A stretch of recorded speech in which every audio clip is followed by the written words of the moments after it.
Seigneur soit avec vous. Et avec votre esprit.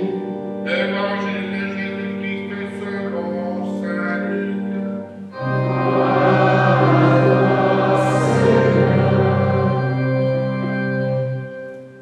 Quand fut accompli le temps prescrit par la loi de Moïse pour la purification, les parents de Jésus l'amenèrent à Jérusalem pour le présenter au Seigneur, selon ce qu'il est écrit dans la loi. Tout premier-né de sexe masculin sera consacré au Seigneur. Il venait aussi offrir le sacrifice prescrit par la loi du Seigneur, un couple de tourterelles ou 2 petites colombes. Or, il y avait à Jérusalem un homme appelé Siméon. C'était un homme juste et religieux qui attendait la consolation d'Israël, et l'Esprit Saint était sur lui. Il avait reçu de l'Esprit Saint l'annonce qu'il ne verrait pas la mort avant d'avoir vu le Christ, le Messie du Seigneur. Sous l'action de l'Esprit, Siméon vint au temple.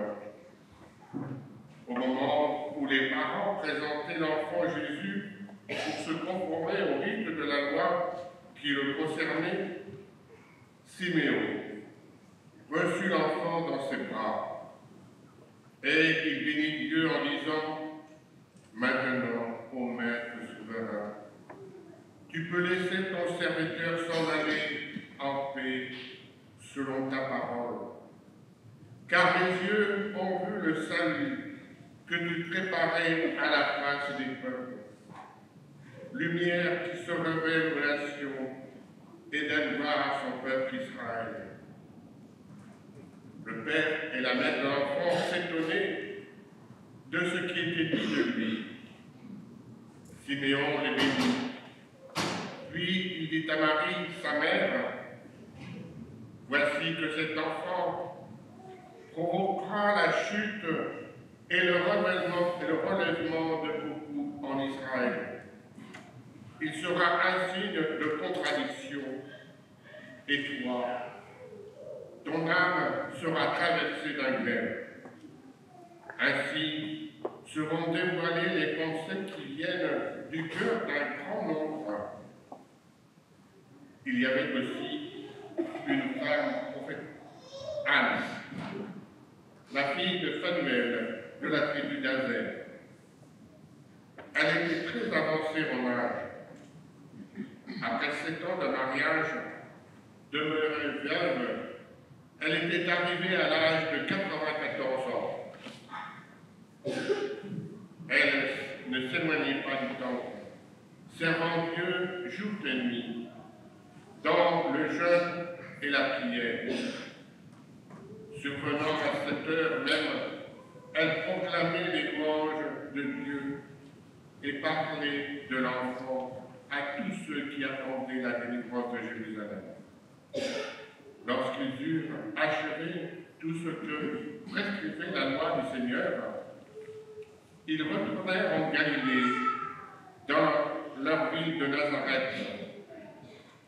L'enfant lui grandissait et se fortifiait, rempli de sagesse, et la grâce de Dieu était sur lui. Acclamons la parole de Dieu.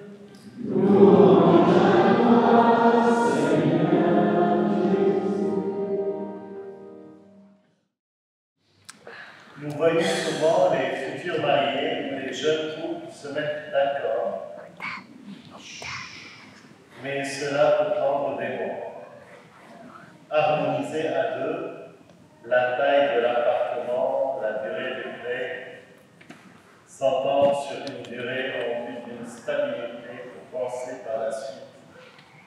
Et cela peut prendre des années à l'accueil du premier enfant. C'est quelque chose de très louable et nous sommes en admiration.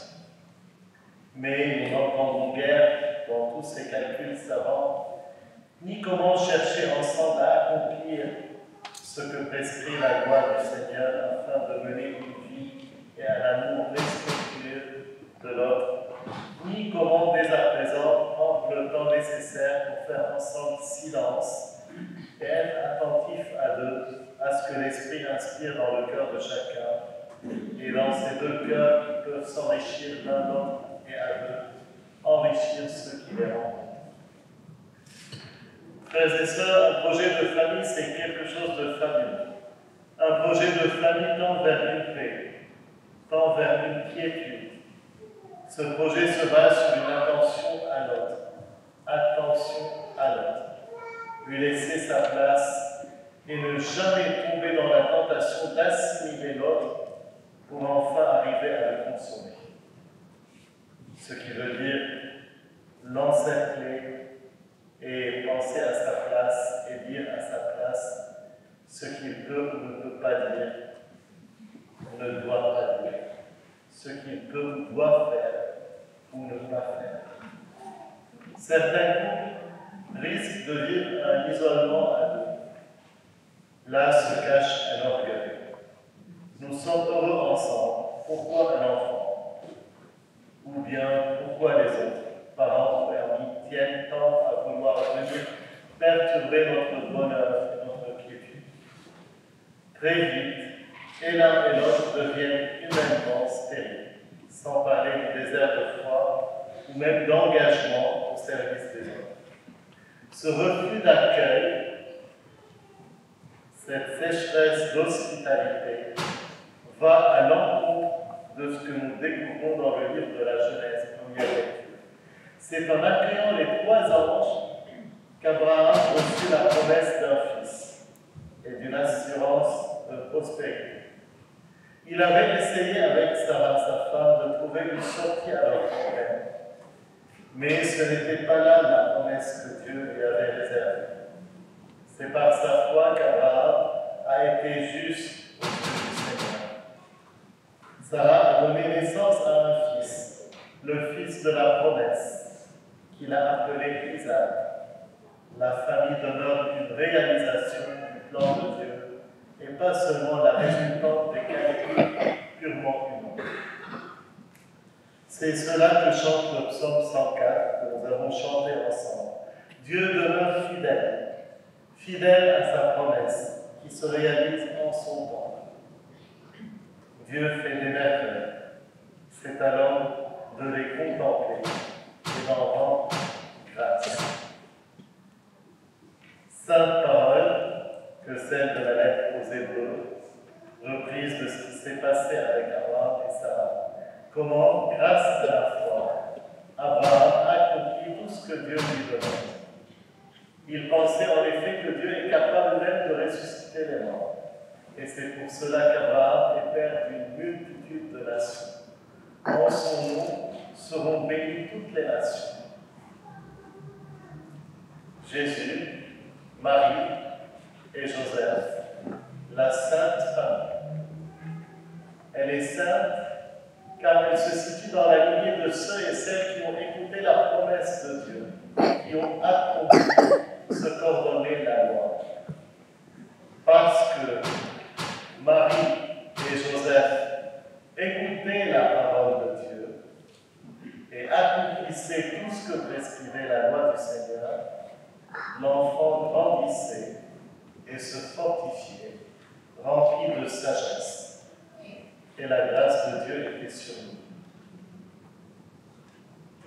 Des familles qui cherchent autre chose que Dieu ne pourront que difficilement aider leurs enfants à grandir selon le plan de Dieu.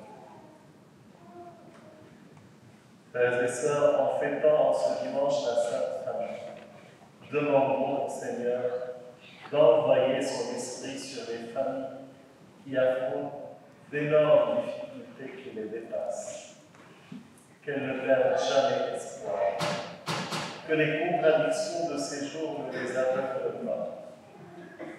Nos familles sont le lieu où nos enfants peuvent grandir et se fortifier. Ne cherchons pas ailleurs. C'est la famille qui demeure. Confiance en Dieu, confiance confiance en sa loi, qui est la structure la plus solide et la plus fiable pour que l'avenir continue de sourire à ces générations à venir. Marie avait raison de dire « Toutes les générations me diront bienheureuse ».